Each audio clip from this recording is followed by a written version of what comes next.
या राज्याचे माजी मुख्यमंत्री आणि या जिल्ह्याचे पालकमंत्री आदरणीय अशोक चव्हाण जी, अल्पसंख्यक विकास विभागाचे मंत्री श्री नवाब मलिक जी, राज्य मंत्री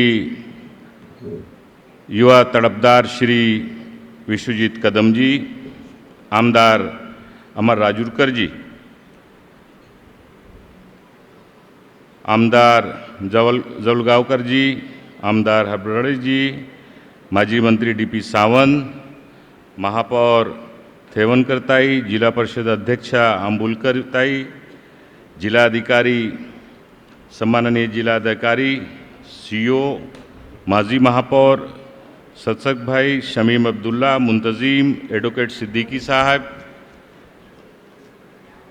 आणि सर्व मंचावर उपस्थित आणि या अल्पसंख्यक विकास विभागाच्या सचिव महोदया, प्रधान सचिव महोदया आणि सर्व पदाधिकारी, सर्व अधिकारीगण,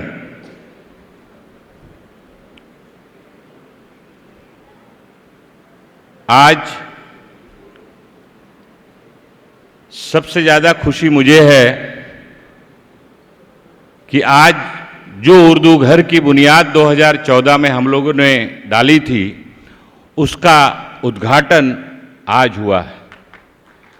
अशोक राव जी, देर आयत दुरुस्त आयत, बहुत पुराना ही कहावत है।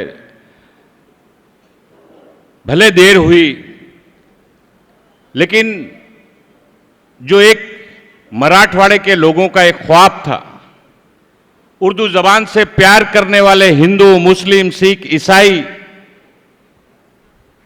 की जो मांग थी कि उर्दू तहजीब को आगे बढ़ाने के लिए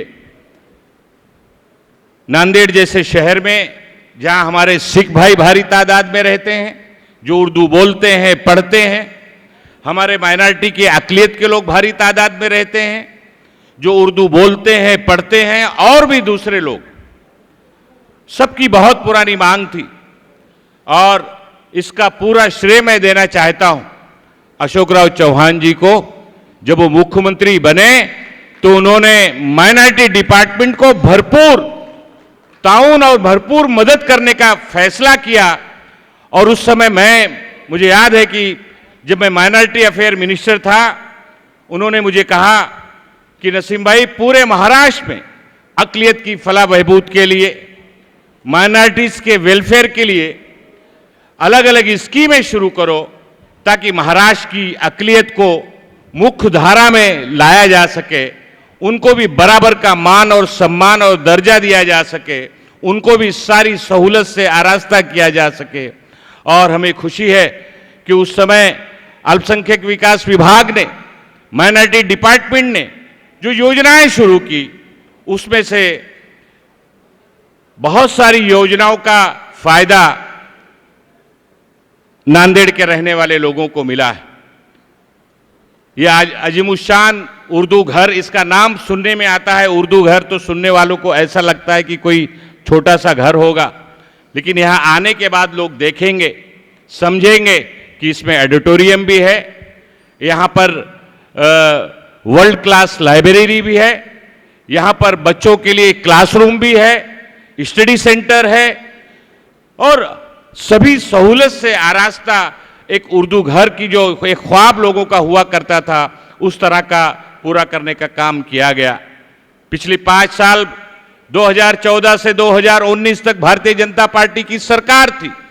हम लोगों ने बार बार असेंबली में डिमांड किया, अशोक चौहान जी ने बार बार उस समय के मुख्यमंत्री से बात की कि उर्दू घर बनके तैयार हो गया है, इसको पूरी जो सहूलत देनी है देकर इसका इफ्तिताह किया जाए, इसका इनॉग्रेशन किया जाए, ताकि इसका फायदा यहाँ के रहने वाले लोगों को मिले।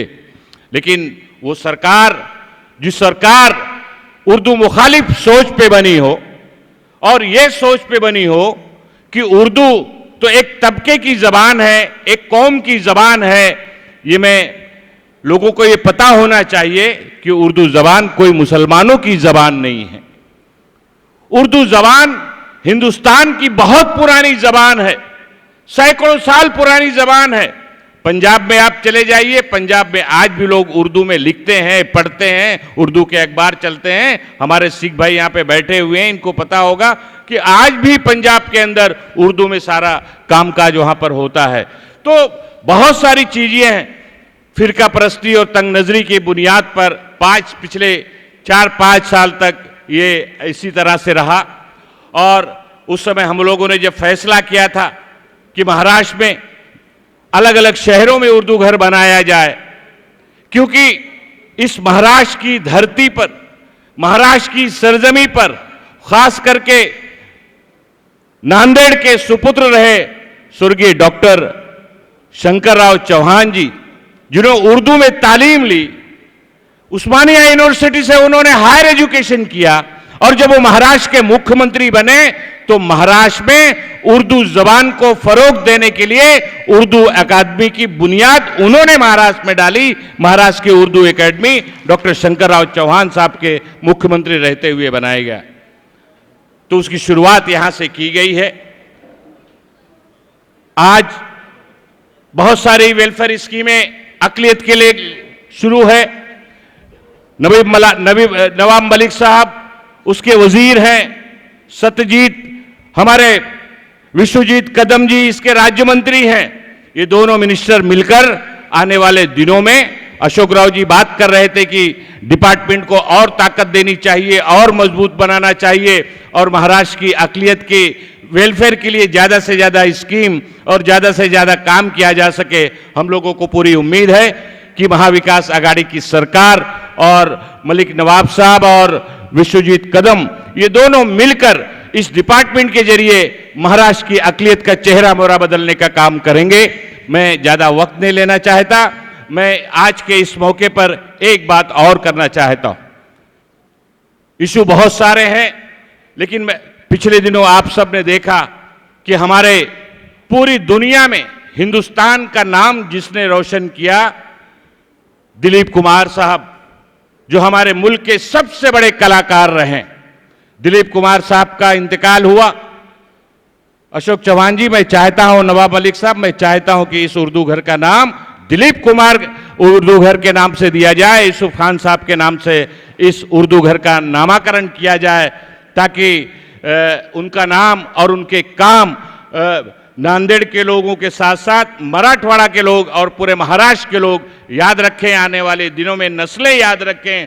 और दिलीप साहब ने महाराष्ट्र के लिए, इस मुल्क के लिए बहुत कुछ काम किया है। उनके नाम को जिंदा रखने के लिए हमें इस उर्दू घर का नाम दिलीप कुमार साहब के नाम से करना चाहिए, ये मैं करना चाहता हूँ। दिलीप कुमार साहब को और डॉक्टर शंकरराव चौहान साहब की आज 101वीं जयंती भी है।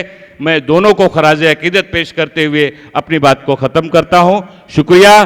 जय हिंद, जय महाराष्ट्र।